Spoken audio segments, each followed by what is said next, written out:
આપ જોઈ રહ્યા છો સ્પાર્ક ટુડે ન્યૂઝ।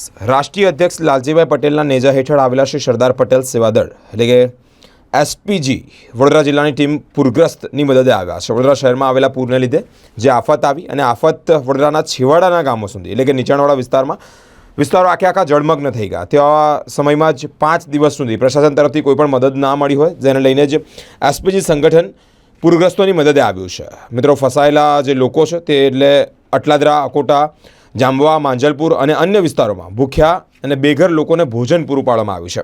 નાના બાળકોને દૂધ આપવામાં આવ્યું છે, સાથે સ્વચ્છ પાણીની પીવાની પણ બોટલોની વ્યવસ્થા કરવામાં આવી છે। સરદાર પટેલ સેવાદળ એટલે કે એસપીજી વડોદરા શહેરના અધ્યક્ષ ડૉક્ટર આશીષ પટેલ દ્વારા છેલ્લા 5-6 દિવસથી પૂરગ્રસ્ત વિસ્તારમાં કાર્યકર્તાઓ જઈ રહ્યા છે।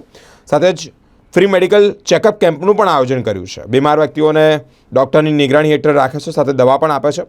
આશીષભાઈ પટેલ, એસપીજીના અધ્યક્ષ આશીષભાઈ પટેલે વધુમાં માહિતી આપી છે।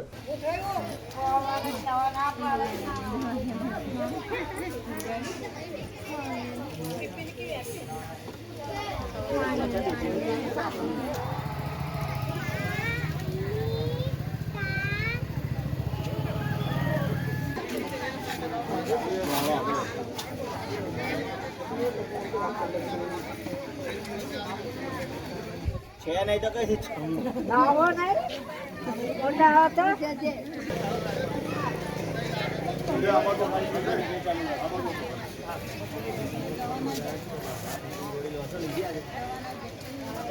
હવે આ કઈ જગ્યા છે? માનેજા ઉડાના મકાનમાં હા મકાન છે। હા તેમાં ઘણા વખતે આ પૂર આવ્યું, પૂરમાં કોઈ પણ સરકારી સંસ્થા જોવા આવી નથી।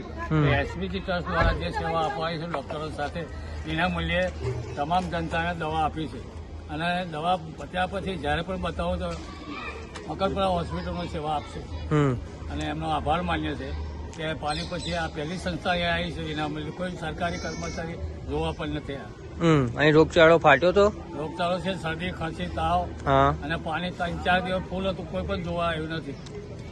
શું નામ તમારું? મારું રમણભાઈ અંટોળભાઈ। આજે અમે સૌ પ્રથમ માનેજા વુડાના મકાનમાં ગયા, ત્યાં મેડિકલ કેમ્પ ને બધું કર્યું, હેલ્થ ચેકઅપ કેમ્પ અને ફ્રી ઓફ કોસ્ટ દવાઓનું વિતરણ કર્યું છે। ડૉક્ટરની ટીમ સાથે આવ્યા છે। અત્યારે હાલ ઘાઘરટિયા જે ગામના પાછળનો વિસ્તાર છે, પૂરગ્રસ્ત વિસ્તાર, એ જગ્યાએ અત્યારે મેડિકલ કેમ્પ ચાલી રહ્યો છે। વરસાદની પરિસ્થિતિમાં કેવી રીતના કાર્ય કર્યા હતા? શ્રી સરદાર પટેલ સેવાદળ અગાઉ બી કામ કરતું આવ્યું છે। જ્યારે હોનારત થતી હોય છે કુદરતી, ત્યારે અગાઉ કોવિડના ટાઈમમાં બી અમારી ટીમ રાત દિવસ જાગીને લોકોને હેલ્પ કરેલી હતી। અત્યારે આજે 4-5 વર્ષ પછી જ્યારે પૂરનો માહોલ થયો, ત્યારે બી અમારી ટીમ બરોડા જિલ્લાની જ્યારે ખબર પડી, તાત્કાલિક ધોરણે બધા એક થઈને અમે પૂરગ્રસ્ત વિસ્તારની અંદર જમવાનું, પૂરતું પાણી, ચોખ્ખું પાણી, દૂધ, બાળકો માટે ખાવાનું 3-4 દિવસ શેડિંગ અમે એ કામ કર્યું છે।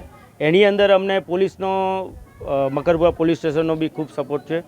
પીઆઈ સાહેબ આપણા વિવેક પટેલ સાહેબ, વિકાસ પટેલ સરનો અને પોલીસ કર્મીઓનો બહુ ખૂબ સપોર્ટ રહ્યો છે। કેટલા વિસ્તારમાં ગયા હતા તમારે? છેલ્લા 2 દિવસ પહેલાં જે 2-3 દિવસ અમારા બહુ ખરાબ રહ્યા છે। અમે ગોકુલ, માનેજાના પાછળના ભાગે, જાંબાની પાછળના છેલ્લી સોસાયટીઓ છે ત્યાં પૂરગ્રસ્ત વિસ્તારોની અંદર જે જ્યાં ફસાયેલા હતા નગરીઓમાં ને બધી જગ્યાએ એ જમવાનું, જ્યાં કોઈ પહોંચી નથી પ્રશાસન, ત્યાં સુધી અમે જઈને જીવનું જોખમ લઈને અમે ત્યાં એ લોકોને જમવાનું પહોંચાડ્યું છે। આગળ શું કાર્યવાહી, આગળ શું આગળ આજે પાણી ઉતરી ગયા છે અને બીમારીનો માહોલ ચાલુ થવાની શક્યતા 100% છે, કારણ કે ગંદવાળો બી એટલો બધો છે પૂરગ્રસ્ત વિસ્તારોની અંદર, પાણીને કિચડ, માટી, મરેલા જાનવર એ બધું છે। આજે એ જગ્યાએ બીમારી ચાલુ થાય એ પહેલાં અમે ડૉક્ટરોને ટીમ સાથે અલગ અલગ વિસ્તારોમાં જઈને 3-4 જગ્યાએ, આજે આજના રવિવારના દિવસે આજે 3-4 જગ્યાએ અમે medical camp, free of cost દવાઓ અને બોડી ચેકઅપનો કેમ્પ રાખ્યો છે। કેટલા લોકો હજુ સુધી લાભ લીધો છે?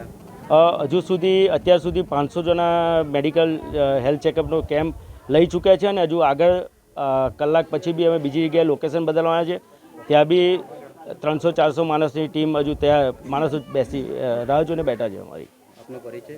મારું નામ આશીષ પટેલ છે, બરોડા જિલ્લા એસપીજી અધ્યક્ષ, શ્રી સરદાર પટેલ સેવાદળ, જે લાલજીભાઈ રાષ્ટ્રીય અધ્યક્ષ છે, એમના નેજા હેઠળ ચાલતું સંગઠન છે।